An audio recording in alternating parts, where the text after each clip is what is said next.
Good morning everyone. Welcome back to KD current affairs. I hope आप सब बिल्कुल अच्छे होंगे। आज है 7 सितंबर 2024। 7 सितंबर 2024 से बनने वाले जितने भी मोस्ट इंपॉर्टेंट करंट अफेयर प्रश्न बन सकता है आज हम उन्हें डिस्कस करेंगे। साथ ही साथ हर प्रश्न से संबंधित जितने भी इंपॉर्टेंट फैक्ट्स हैं हम उन्हें जानेंगे। यदि आप हमारे इस चैनल पर पहली बार आएँ तो इस चैनल को लाइक एंड सब्सक्राइब जरूर करें, वीडियो को अंत तक जरूर देखें और रात के 8 बजे टेलीग्राम ग्रुप से जुड़ना ना भूलें, क्योंकि टेलीग्राम ग्रुप पे रात के 8 बजे टेस्ट सीरीज लगाया जाता है करंट अफेयर्स का। सो आप वहां ज्वाइन कर सकते हैं। टेलीग्राम लिंक इस वीडियो के डिस्क्रिप्शन में दिया गया, सो आप वहां से ज्वाइन कर सकते हैं। सो स्टार्ट करते हैं अपना आज का सेशन। चलते हैं सीधे प्रश्न पर। सो आज का हमारा पहला प्रश्न है, हाल ही में कपिल परमार किस खेल से में पैरालंपिक पदक जीतने वाले पहले भारतीय एथलीट बन गए हैं? सो आपका आंसर हो जाएगा judo. Para athlete Kapil Parmar ने इतिहास रचते हुए पेरिस पैरालंपिक में जूडो में देश को कांस्य पदक दिलाया।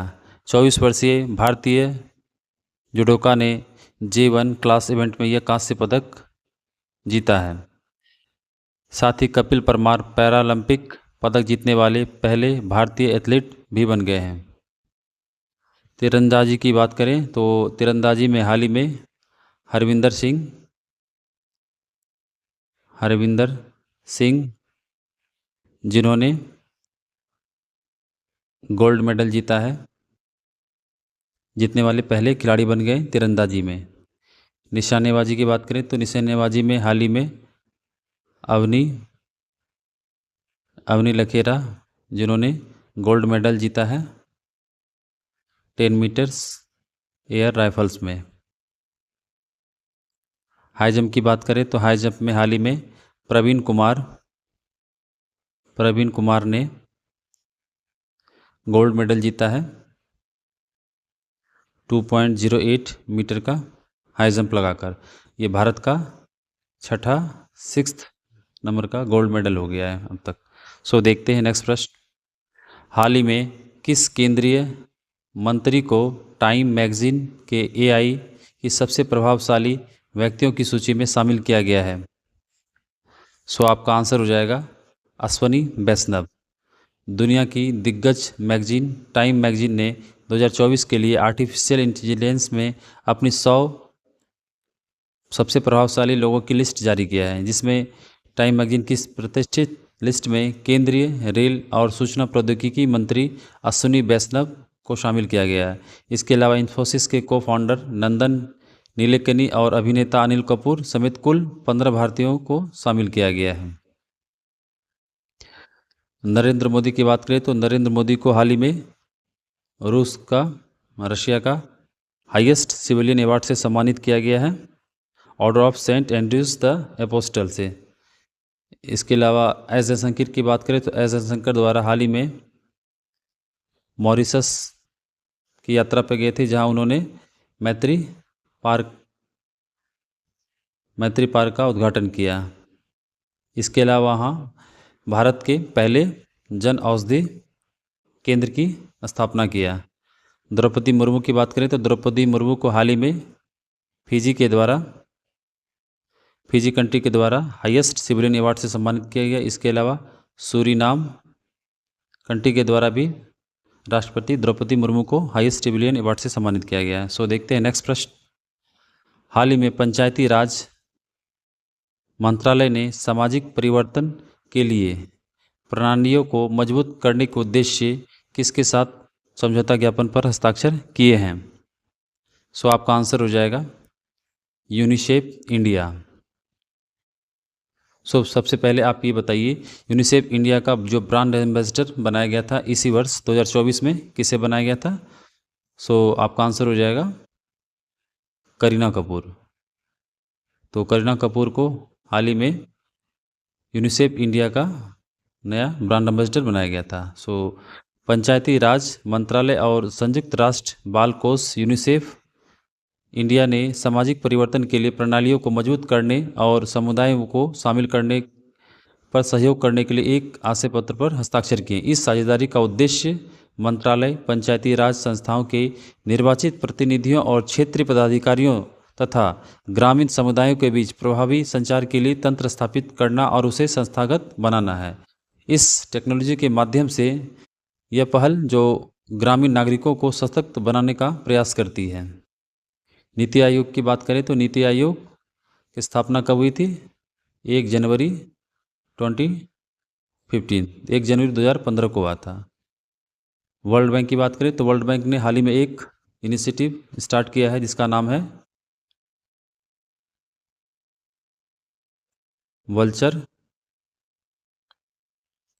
Vulture count 2024। सो वल्चर काउंट 2024 जो पहल शुरू किया गया है वर्ल्ड बैंक की तरफ से किया गया है। यूनेस्को की बात करें तो यूनेस्को ने हाल ही में भारत के कोझिकोड जो केरल में स्थित है कोझिकोड शहर को सिटी ऑफ लिटरेचर का दर्जा दिया है। सिटी ऑफ लिटरेचर का दर्जा दिया गया। इसके अलावा भारत के 43वें जो वर्ल्ड हेरिटेज साइट का दर्जा दिया गया। किसे दिया गया? असम में स्थित है वो जगह। सो उसका नाम है चराईदेव मैदान। तो चराईदेव मैदान को वर्ल्ड हेरिटेज साइट में नाम दर्ज किया गया है। सो देखते हैं नेक्स्ट प्रश्न। हाल ही में 2024 केंद्रीय कपड़ा मंत्री श्री गिरिराज सिंह द्वारा शुरू की गई भारत की पहली फैशन पूर्वानुमान पहल का क्या नाम है? सो अभी हाल ही में स्टार्ट किया गया भारत का पहला फैशन पूर्वानुमान केंद्रीय कपड़ा मंत्री श्री गिरिराज सिंह के द्वारा। सो आपका आंसर हो जाएगा बीजियो नेक्स्ट। केंद्रीय कपड़ा मंत्री श्री गिरिराज सिंह ने आज राष्ट्रीय फैशन प्रौद्योगिकी संस्थान निफ्ट के विजियो नेक्स्ट फैशन फोरकास्टिंग इनिशिएटिव एक द्विभाषी वेब पोर्टल और भारत विशिष्ट फैशन ट्रेड बुक परिधि 24x25 का शुभारंभ किया। इसका उद्देश्य भारत विशिष्ट फैशन रुझानों की पेशकश करके वैश्विक ट्रेंड पूर्वानुमान एजेंसियों पर भारत की निर्भरता को कम करना है। विजियो नेक्स्ट भारत की पहली ऐसी पहल है जो फैशन ट्रेंड अंतर्दृष्टि प्रदान करने के लिए आर्टिफिशियल इंटेलिजेंस AI और इमोशनल इंटेलिजेंस EI के संयोजन का उपयोग करती है। सो देखते हैं नेक्स्ट प्रश्न। हाल ही में संविधान के किस अनुच्छेद के तहत राष्ट्रपति ने दिल्ली के उपराज्यपाल को किसी भी प्राधिकरण, बोर्ड, आयोग या वैधानिक निकाय को गठन करने की शक्तियां सौंपी है? सो आपका आंसर हो जाएगा अनुच्छेद 239। सो अनुच्छेद 239 के तहत संविधान का अनुच्छेद 239 कहता है कि राष्ट्रपति को दिल्ली के उपराज्यपाल को LG को कुछ शक्तियों सौंपने की अनुमति देता है। राष्ट्रपति ने इस अनुच्छेद के तहत LG को किसी भी प्राधिकरण, बोर्ड, आयोग या वैधानिक निकाय का गठन करने का निर्देश दिया है। शक्ति का यह प्रत्यायोजन जो राष्ट्रपति के नियंत्रण के अधीन है और यह राष्ट्रीय राजधानी क्षेत्र दिल्ली अधिनियम 1991 के अनुसार है।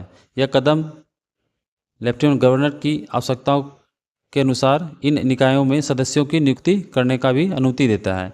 यह प्रावधान 1956 में 7वें संविधान संशोधन के माध्यम से पेश किया गया था।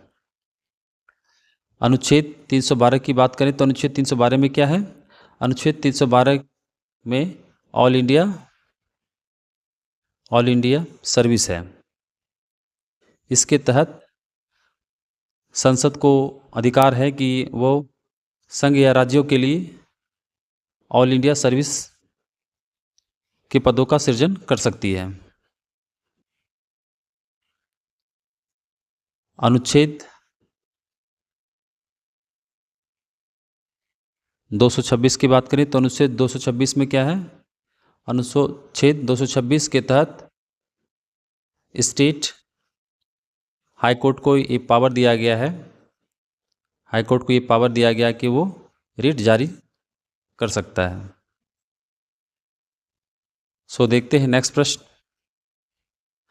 हाल ही में 2024 में किस राज्य सरकार ने पुलिस बल में महिलाओं के लिए 33% कोटा को मंजूरी दी है? सो आपका आंसर हो जाएगा राजस्थान। राजस्थान के मुख्यमंत्री भजन लाल शर्मा के द्वारा राजस्थान सरकार ने राज्य पुलिस अधीनस्थ सेवा नियम 1989 में संशोधन करके पुलिस बल में महिलाओं के लिए 33% आरक्षण की मंजूरी दी है। इसके अलावा मंत्रिमंडल ने राज्य के 70 से 75 वर्ष की आयु के पेंशन भोगियों को 5% अतिरिक्त भत्तों को भी मंजूरी दी है। वहीं बिहार की बात करें तो बिहार के जितने भी सरकारी नौकरियों में महिलाओं को आरक्षण दिया गया है, 35% का आरक्षण दिया गया है। इसके अलावा 2006 में स्थानीय निकायों और पंचायतों के लिए जो आरक्षण की व्यवस्था की गई महिलाओं को दिया गया, उसमें 50% का आरक्षण दिया गया। स्थानीय निकाय और पंचायतों में महिलाओं को 50% का आरक्षण दिया गया, 2006 में भी लागू किया गया था। और सरकारी नौकरियों में महिलाओं को 35% का आरक्षण दिया गया है। इसके अलावा हरियाणा सरकार ने हाल ही में अग्निवीरों के लिए 10% आरक्षण दिया गया है सरकारी नौकरी में। तेलंगाना की बात करें तो तेलंगाना ने भी हाल ही में जितने भी सरकारी नौकरी हैं स्टेट, उसमें महिलाओं को 33% आरक्षण दिया है गवर्नमेंट जॉब में के लिए। सो देखते हैं नेक्स्ट प्रश्न। हाल ही में भारत ने किस देश के साथ पनडुब्बी बचाव अभियानों पर एक समझौता किया है? तो किसके साथ किया है? सो आपका आंसर हो जाएगा दक्षिण अफ्रीका। सितंबर 2024 को भारत और दक्षिण अफ्रीका ने पनडुब्बी बचाव अभियानों को बढ़ाने के लिए एक कार्यान्वयन समझौते पर हस्ताक्षर किए हैं, जो आपात स्थिति के दौरान दक्षिण अफ्रीकी नौसेना के पनडुब्बी दल के लिए सुरक्षा में सुधार पर केंद्रित है। इस समझौते के तहत भारतीय नौसेना अपनी deep submergence rescue vehicle DSRV का उपयोग करके दक्षिण अफ्रीकी नौसेना को संकट की स्थिति में सहायता प्रदान करेगी। DSRV जो ब्रिटेन से खरीदा गया है, ये 650 मीटर की गहराई पर काम करने में सक्षम है और एक बार में 14 व्यक्तियों को बचा सकता है, जिसमें एक रिमोट ऑपरेटेड वाहन ROV और साइड स्कैन सोनार क्षमताएं भी है। संयुक्त राज्य अमेरिका की बात करें तो भारत ने हाल ही में संयुक्त राज्य अमेरिका के साथ SOSA एग्रीमेंट किया है। इसके अलावा MSME सेक्टर में और कल्चरल प्रॉपर्टी एग्रीमेंट, सांस्कृतिक संपत्ति समझौता को लेकर ज्ञापन पर हस्ताक्षर किया। इसके अलावा सिंगापुर की बात करें तो सिंगापुर में हाल ही में अभी प्रधानमंत्री नरेंद्र मोदी की यात्रा पे गए थे, सो वहाँ सिंगापुर के साथ सेमीकंडक्टर में 4 क्षेत्रों में सहयोग किया गया है, जिसमें एक सेमीकंडक्टर मुख्य है और सेमीकंडक्टर के अलावा डिजिटल टेक्नोलॉजी को लेके और उसके अलावा हेल्थ कॉपरेशन के लिए और स्किल डेवलपमेंट के लिए किया गया। सो आप राइटिंग को ध्यान ना दें, सो आप हमारी बातों पे ध्यान दें। सो जापान के साथ जो भारत ने एग्रीमेंट किया है वो क्या है? ग्रीन अमोनिया को लेके जो एक्सपोर्ट किया जाएगा भारत से जापान को, तो ये एग्रीमेंट किए हैं। सो देखते हैं नेक्स्ट प्रश्न। हाल ही में शिक्षक दिवस पर राष्ट्रपति द्रौपदी मुर्मू के द्वारा कितने शिक्षकों को राष्ट्रीय पुरस्कार से सम्मानित किया गया है? सो अभी हाल ही में 5 सितंबर को द्रौपदी मुर्मू के द्वारा राष्ट्रीय शिक्षक दिवस के अवसर पर 82 लोगों को ये सम्मान दिया गया है। राष्ट्रपति द्रौपदी मुर्मू ने नई दिल्ली के विज्ञान भवन में जो स्कूली और उच्च शिक्षा श्रेणियों में 82 शिक्षकों को राष्ट्रीय शिक्षक पुरस्कार से सम्मानित किया गया है। ये पुरस्कार प्रत्येक वर्ष 5 सितंबर को भारत के पूर्व राष्ट्रपति डॉक्टर सर्वपल्ली राधाकृष्णन की जयंती पर प्रदान किए जाते हैं। कुल 82 पुरस्कारों में से 50 कौशल से, 16 उच्च शिक्षा से और 16 कौशल विकास एवं उद्यमिता मंत्रालय से जुड़े हुए हैं। राष्ट्रीय पुरस्कार उन शिक्षकों को पहचानते हैं जिनमें स्कूली शिक्षा की गुणवत्ता में उल्लेखनीय सुधार किया हो और अपने छात्र के जीवन पर सकारात्मक प्रभाव डाला हो। यह वार्षिक कार्यक्रम शिक्षा मंत्रालय, स्कूली शिक्षा और साक्षरता विभाग द्वारा आयोजित किया जाता है। 132 से आप रिलेट कर सकते हैं कि जो अभी द्रौपदी मुर्मू के द्वारा पद्म पुरस्कारों की घोषणा की गई थी। तो पद्म पुरस्कारों जो दिए गए हैं 132 पद्म पुरस्कार दिए गए हैं, जिसमें से 110 पद्म श्री है। देखते हैं नेक्स्ट प्रश्न। हाल ही में चर्चा में रहे कोन्याक जनजाति जो किस राज्य की सबसे बड़ी जनजाति है? ये जनजाति है नागालैंड की। रिसेंटली क्या हुआ है, नागालैंड के कोन्याक संघ ने नागालैंड सरकार से अनुरोध किया है कि वह गूगल मैप्स पर नागालैंड के मोन जिले और असम के चराईदेव डिस्ट्रिक्ट के बीच जो सीमा रेखा है उसकी त्रुटि को ठीक कर ले। कोन्याक नागालैंड के मोन जिले और अरुणाचल प्रदेश के कुछ हिस्सों तिरप और चांगलांग डिस्ट्रिक्ट में रहते हैं। कोन्याक मंगोल मूल के हैं, जिनमें से 95% जो ईसाई धर्म का पालन करते हैं। वे सिनो तिब्बती परिवार की कोन्याक भाषा बोलते हैं और एओलिंग, मोन्यू, एओनिमो और लाउन ओंगमो जैसे त्यौहार भी मनाते हैं।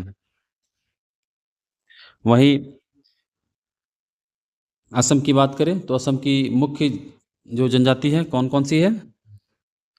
मुख्य जनजाति है बोडो जनजाति, कचारी, बोडो, कचारी, मिसिंग और तमांग, ये मुख्य जनजाति है वहाँ की। मेघालय की बात करें तो मेघालय में गारो खासी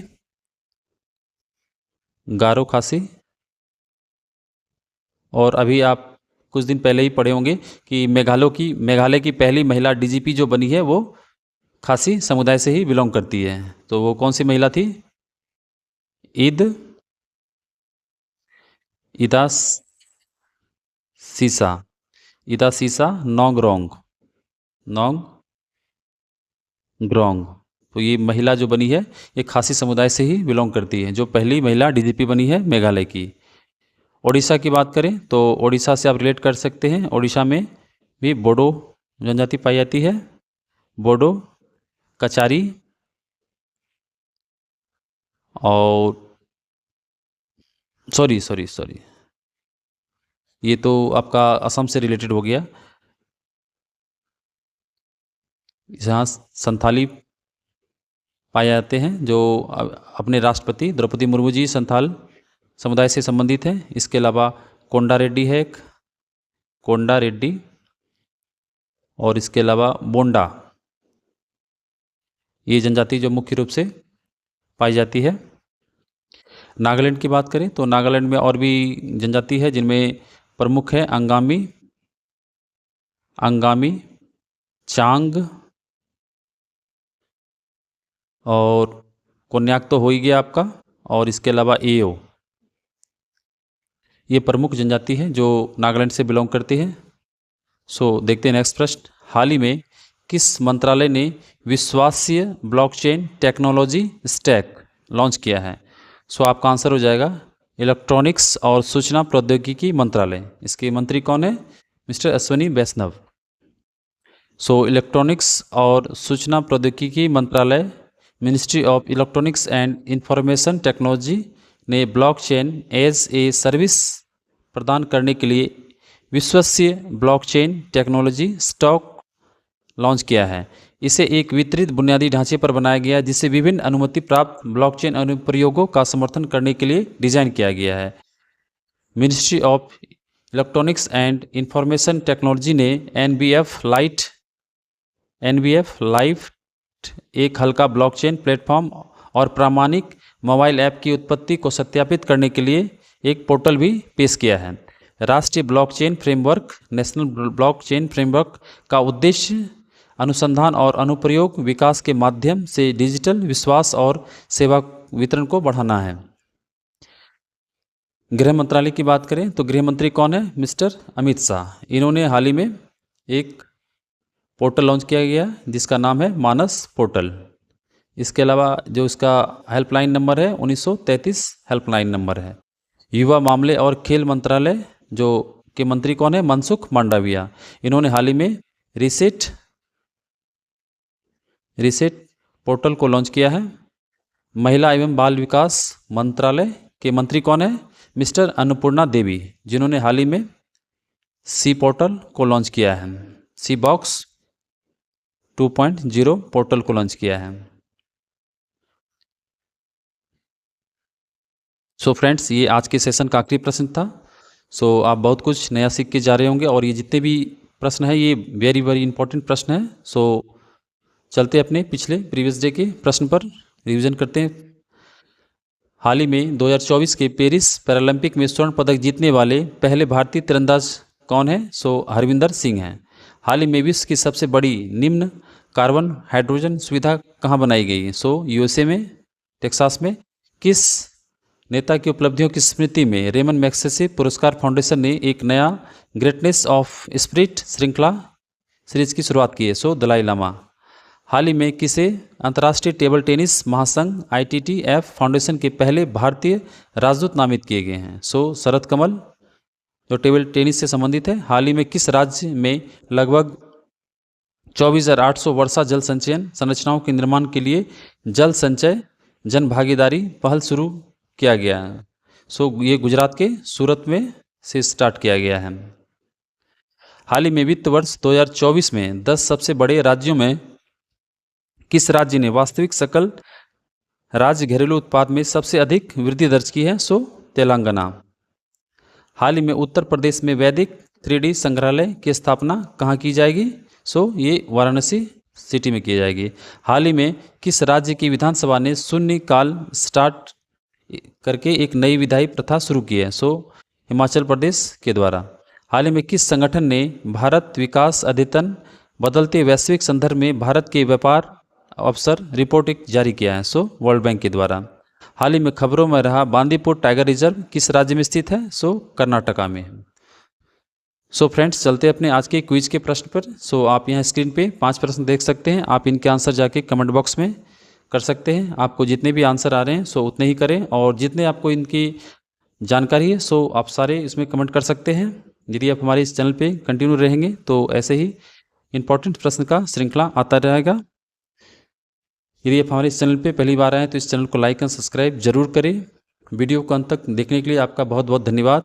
सो मिलते हैं अपने टेलीग्राम ग्रुप पे रात के 8 बजे, क्योंकि टेलीग्राम ग्रुप के में रात के 8 बजे करंट अफेयर्स का टेस्ट सीरीज लगाया जा रहा है। सो आप वहाँ जुड़ सकते हैं।